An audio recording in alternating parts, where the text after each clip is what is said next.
Today I'm going to be showing off the plants that I got in September.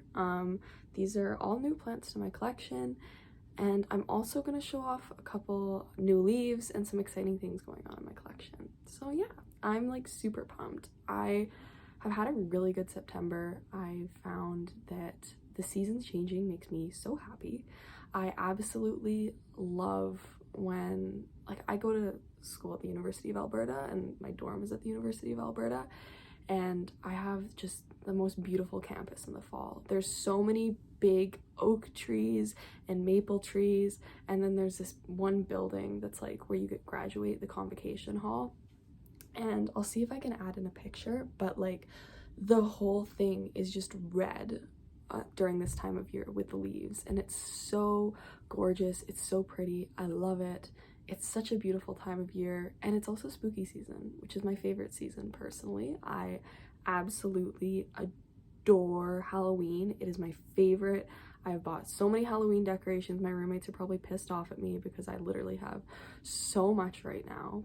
And then the only bad thing I would say that kind of happened this month in terms of my plants is that I discovered that a few of them have some thrips, which was coming.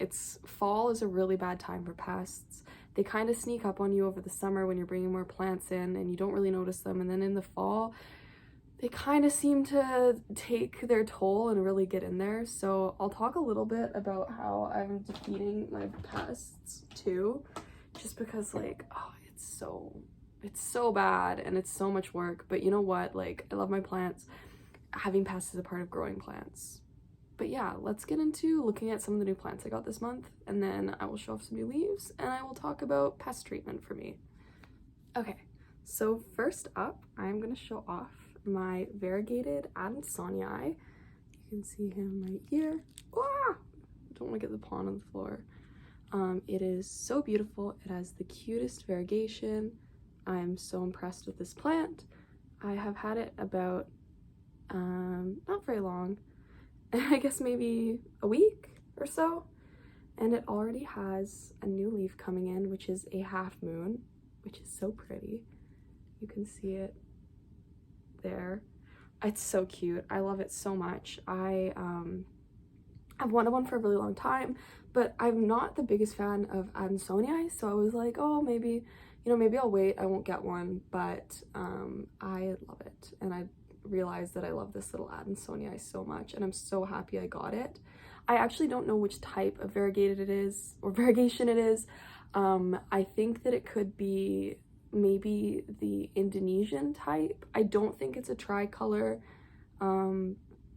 Yeah, it's really hard to say. Like, I don't know what you guys think when you see it, if you can tell me what you think it is. But yeah, I'm not totally sure which type of variegation it has, but I love it. It's so cute. It makes me very happy. I'm so proud to own it, and yeah, I'm so excited about it. And then next up, I have this, which is a strawberry shake. This is the newest leaf it put out, which has the best variegation of all of its leaves, so it's so pretty. Oh, I should say where I got these from too. I got this guy in a trade. I know I loved it so much, but I love this more. Somebody wanted a Nova Ghost to trade for this guy, so I traded my Nova Ghost for this. And then there was a aroid market in Edmonton, and I went. There was a bunch of different vendors there, and it was really, really sick. It was like, I think they just called it the aroid show. It was really awesome. I had a great time. I picked up two plants, which I'm going to show here. The first one I picked up was, yeah, my strawberry shake, who I love so much. It is so adorable and just so beautiful. I'm always checking them to make sure that they don't have any pests, because I'm trying to fight them right now, but this guy is looking rock solid. It has such good variegation. I got it for such a good price. I know it's just a little baby, and I love little baby plants, and it was awesome. The seller I got this from had another one. The price on this was about $100, which I was kind of expecting for that type of plant. I think that's a fair price. I saw some for like $350 there, So strawberry shakes are still holding their value, but I know that once they get more into tissue culture and stuff, it'll kind of go the way of the pink princess and they'll lose their value. But it's something that I've wanted for a long time. They don't seem to be so popular that they're getting heavily tissue cultured. So I just love it. I'm hoping to have a nice big one day. Like I have my big pink princess over there. So yeah, I think that's so sick. Then the other plant that I got this month was I have wanted this plant for so long. It's one of the plants that like got me into plants. It is my baby. I finally have, I don't know how you say it. It's a joepii, joepii, however you say it. I'll try and put in a picture of the mature leaf. But yeah, this is its newest leaf here. It's just starting to get that kind of the shape that they get when they get mature. It's a baby. But it is so cute. I got this from Plantiana, who is like a local seller in Edmonton, but they also have an online website you can check out. They are really great and they have really great prices. I got this guy for $65 and oh, that show was just so awesome. But yeah, Plantiana had a booth there and I picked up my joepii. There was also, it was I think $3,500 of variegated Omlionema rubescens. There had an importer there. There was also a show in Edmonton called Belief, which was an importer of plants that they had a ton. I didn't go because I bought enough plants this month. I didn't need to spend any more money and I just didn't want to go and look because I knew I was going to find something I'd like because it was so good and I heard people getting all sorts of really cool stuff from there. But I just love a good aroid show. Like I think it's so fun that they've been doing them lately. And I mean, our club had our own little mini show. We partnered with a seller in Edmonton called Equarium. They donated some plants to us. We sold a bunch of their plants and then we got to keep some of the money and they got some of the money. And we also marketed it as a plant trading event, so a plant swap. And I actually got 2 plants at the plant swap. I'm so proud of my club for making that happen and it going so well. It was just an awesome event and I had a great time. But the first one I got was this, I potted it up. I don't know if you can tell what it is. It's so much cooler than I thought it would be. It's a syngonium strawberry ice. It doesn't have that white variegation yet because it's just a baby, but I think it will. We'll kind of see. It's in this really cute pot. It's got hedgehogs on it. If you don't know, I have a hedgehog and I love him very much. But yeah, this is my little strawberry ice. I traded a, I don't know if it's worth it, but I traded a philodendron serpens for it. The last plant that I got this month, and I actually got it for free, it was a trade, is my super spooky, it's got this really cute trellis, Stephania erecta. You can, it's got some water in it, so I'll just kind of be careful, but you can see in there, it only has 1 leaf basically right now. Well, it has a bunch of tiny little leaves that I can see on its like little vine that it put out, but yeah, it's so cute. I love it so much. It is, I got it as a trade. I traded an epipremnum skeleton key for it and it is just so neat. I love it. I think it's so cool. It is like a little potato plant. I'm hoping that it stays alive for a long time. It doesn't go into dormancy too soon because I know that they do that a lot, but I guess we'll see. It looks like the shoot's pretty new on it and it's just kind of starting to do its thing. I also, yeah, I have this super cute cat trellis, which is like this little spooky October kind of cat that I got from the aroid show. Yeah, I got it at one of the booths. They were selling 3D printed little trellises and that's the one that I got and it is so adorable. I love it so much. I actually got it for $5 because it is slightly deformed in its shape a little bit. You can't even tell, like you literally cannot tell at all. So yeah, it was kind of funny that I got it so cheap because I think they sell for like, I actually don't know, I think they're $10 to $15 and yeah, I got a little one that's like a little bit deformed and it is adorable. I love it. It's so cute on my little plant and my stephania, and I think this stephania is such like an October plant, just a little spooky little potato plant. I think that all my plants are actually kind of spooky that I got, especially like my variegated adansonii, my joepii, and my erecta, Stephania erecta. It's such a weird name.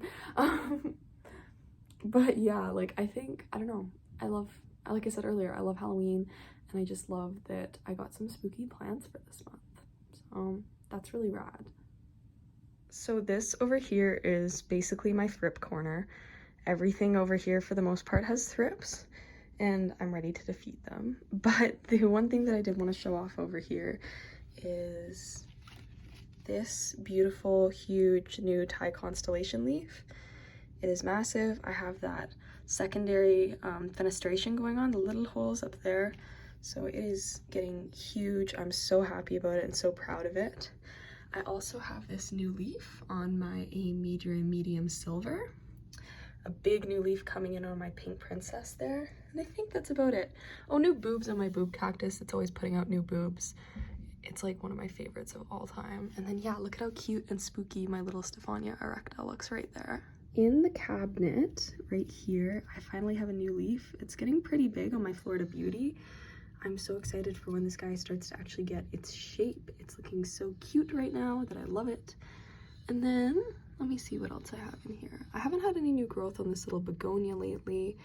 I have lots of new growth on this Million Hearts Dischidia. You can see its shoots going all throughout my cabinet. Pretty much all my Hoya are going absolutely crazy right now with shoots in my cabinet. You can kind of see them going everywhere. Even my Clementorium has this big long one that's going all the way over here to there. So yeah, the Hoya are great, but they are kind of hard to control once they start doing all this crazy stuff in your cabinet.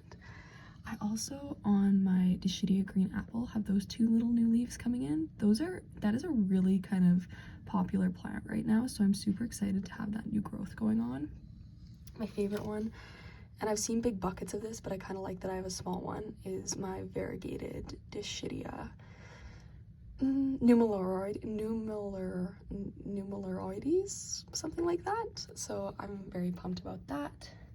My joepii, which I used to have a big one, I cut it back and sold it, has the tiniest little new leaf, a new growth coming in right in the middle there, right there, which is so adorable also. And then yeah, my heart leaf, my variegated heart leaf, let's hope that it's actually variegated, has, I don't know, it's kind of hard to see, that new leaf coming in right there. On the bottom, I have the most massive leaf coming in on my Anthurium pallidiflorum. Is it pallidiflorum? No, sorry, not pallidiflorum. It is Poppy papilliminum. And then I have my Varigated right there that has that giant new leaf coming in. I finally have some super confetti-y stuff going in on my milk confetti right there, which is just so beautiful. My Monstera acacuensis, something like that, is crawling up the back of my cabinet really beautifully, which is so cute. I cut back my serpents, you probably remember it reaches up to the top. It doesn't do that anymore.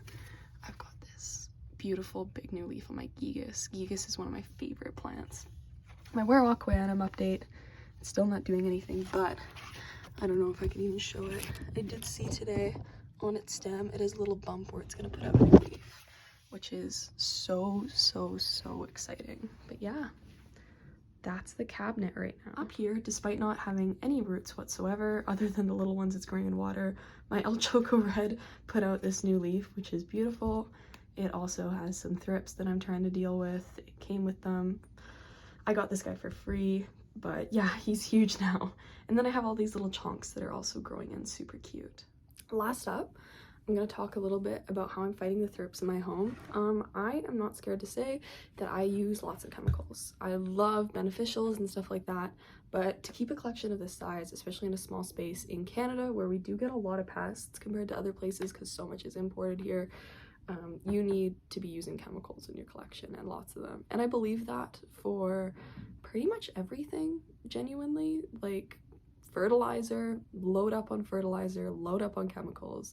Like, you want to gas out these bugs. Like, they need to be completely drenched in the good stuff to die. So basically what I do, especially for thrips, because thrips are really hard to get rid of, is the first thing I spray everything down with is Dr. Doom. I have this one, which is specifically for, oh, that's the French side, spider mites. It's spider mite knockout Dr. Doom, but it also says that it's good for sucking insects and chewing insects. Spotted mites, exposed thrips, leaf hoppers, lace bugs, aphids, caterpillars, climbing cutworms, and Japanese beetles. But for obviously we're trying to get rid of the thrips. And yeah, so obviously the most important thing is getting rid of those thrips. This is what I use. It is chemicals. I don't eat these plants. Nobody eats these plants. Nobody will eat these plants. I don't have any pets that'll eat these plants. And even if I did, you need to be using some real hardcore chemicals if you actually want to get your plants under control in a reasonable amount of time. Like, yes, you can use beneficials. They will work. Diatomaceous earth works, but those sorts of things work better as preventative measures rather than you have an outbreak that you need to treat. When you need to treat an outbreak, you should probably, and it's up to you, and anybody can do whatever they want. Personally, what works for me in my collection is using something like Dr. Doom kind of as base, and then I use this. I'll just spray everything down with this, which is Safer's End-All Miticide or / insecticide. Am I showing the French side again? I am. Yeah, this is the, I'm bilingual. No, I'm not, but yeah, then you want to use some of this good stuff. This is, it's not hard to find, but usually Canadian Tires and places like that will stock it in the summer. In the winter, it's much harder to find, and I find that you have to go to kind of a greenhouse or a specialized houseplant store, and they'll have all the chemicals you're looking for. But yeah, I think something that's important to remember when you're growing plants is that you really shouldn't be scared of chemicals. You're growing in an indoor environment that is separate from the outside. When you're growing outside, using chemicals is problematic. And when I say chemicals, you know, I'm a biochemist, everything is a chemical, but I'm just referring to pesticides, insecticides, and just anything that is kind of inorganic that you're using to treat your pests. And outside, the reason why it's bad to use that is it can get into the natural environment. You can be killing things like bees and the natural insect populations, but in your home, you don't have those natural insect populations that you're killing. So it's okay to really go in there and get in with the good chemicals and kill off those bad bugs. But yeah, like that's, so you sometimes hear people be like, well, my collection's organic, or I don't use pesticides, and I don't 100% believe in that, just because there's no reason you shouldn't be using pesticides in your own home as long as you're being responsible and you're not affecting the actual outside natural environment, because it's going to be very hard to have a collection if you're not treating pests. Unless you somehow you got all your plants, none of them came with pests, and you instantly started using beneficial insects. And I would love to try and treat a infestation with beneficial insects, but I also have roommates and they would not like it if I just released a bunch of bugs into my home, so it's just not a realistic measure for me. But yeah, overall, that's how I'm fighting them. It seems to be going really well. Since I sprayed everything down, they're all dead. I haven't seen any. In another week, I'll spray it down, and I'll just kind of do that for the rest of the month, and hopefully everything will kind of sort itself out. But yeah, I got the coolest plants this month. I'm really, really happy with the plants I got. I just think they're so totally rad. And my collection is surprisingly doing well for finding out that I have that mite issue going on. Oh, not mite, thrip issue going on. I have thrips. And yeah, like overall, even the corner with all the plants that have thrips, they're looking really good right now. They're all putting out new leaves. They're all happy and growing. So it's not the end of the world. Just make sure you stay on top of it. When you notice, don't be too nervous to really take action. And you got this. Thank you for watching.